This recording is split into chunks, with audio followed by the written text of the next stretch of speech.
Hey guys, welcome to Simply Techie. Today we are going to unbox the POCO X3 Pro and have a first look on this device. So let's get started.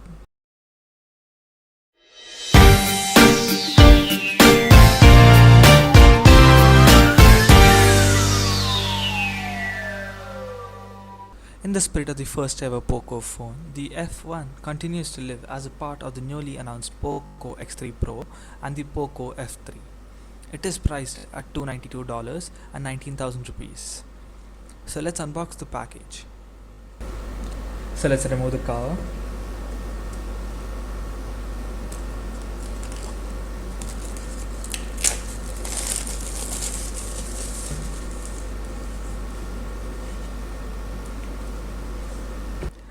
Now let's open the box. We receive a letter from the brand for purchasing this device. Let's keep this aside for now.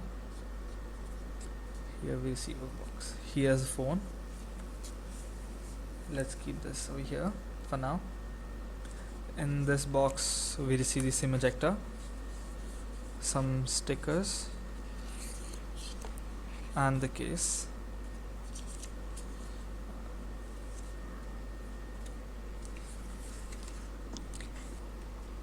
Opening this cover, we have the USB Type-C charging cable and a 33-watt power brick with fast charging, so that's something good.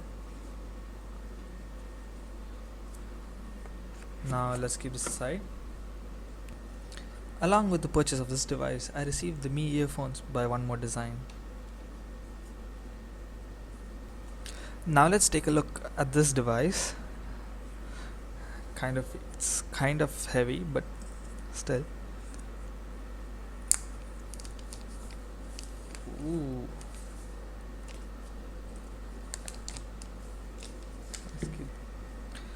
The POCO X3 is an even more powerful version of the last year's excellent X3 NFC. Now let's keep the car aside. The design of the POCO X3 looks a lot like the POCO X3 NFC, and some of you are going to hate it, but personally I kind of like it.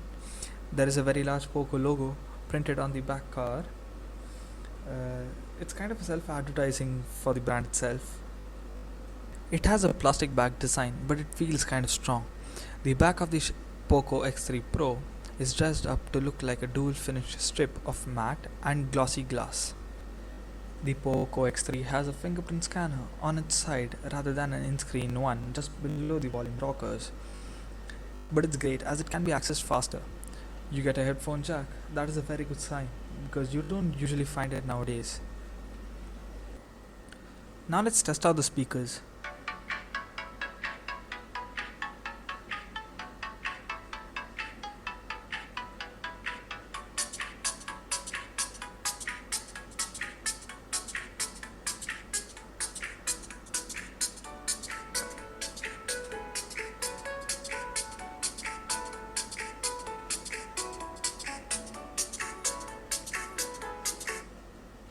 The speakers are pretty loud actually. You can feel the phone vibrating from the back.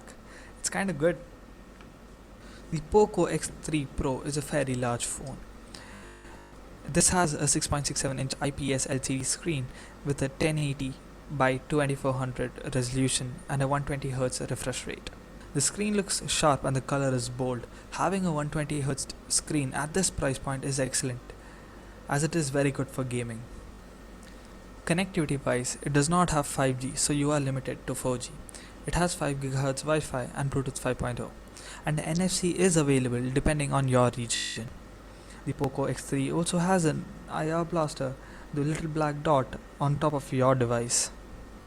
The cuts Xiaomi made to accommodate a relatively high-end processor at a low price are felt mostly keenly in the X3 Pro's camera. There is a 48 megapixel primary sensor, a 8 megapixel ultra wide and 2 megapixel macro and depth cameras. It has a 20 megapixel selfie camera. Here are some pictures taken on it. The photo is taken using the 48 megapixel sensor, and comparing it with Nova 3i's sensor, the image is quite good. Performance-wise, the Snapdragon 860 is a processor that should interest many of you. It is a mid-range chipset with power similar to the Snapdragon 855 Plus, used in some powerful devices like the Asus ROG Phone 2 and the OnePlus 7T. The POCO X3 Pro is the best budget gaming phone you can get in the market. Android runs perfectly on this device. It comes with MIUI 12 and Android 11. The Snapdragon 860 is paired with the base variant, which comes with 6 GB of RAM and 128 GB of storage, and the other variant comes with 8 GB of RAM and 256 GB of storage. It has a great gaming experience in playing games like Fortnite, PUBG, and Call of Duty. You can play all these games in their highest settings. Here are the benchmarks for this device. The benchmarks are very good compared to the other phones in this price point. The POCO X3 has a 5160 mAh battery. If you are a light user, you can expect the POCO X3 Pro to last 2 full days. I don't think many should buy the POCO X3 Pro if they don't care about gaming at all. The POCO X3 Pro comes with a 33-watt charger that takes the phone from flat to 50% in 30 minutes or to 100 in an hour. There is no wireless charging available in this device. For all that said, it is a great device and comes within the budget for most people. It has a great gaming experience and 2 days of battery life is really great. But the downside is that the camera compared to the POCO X3 has less megapixels and it does not have 5G. Thank you for watching. Please don't forget to like, share and subscribe.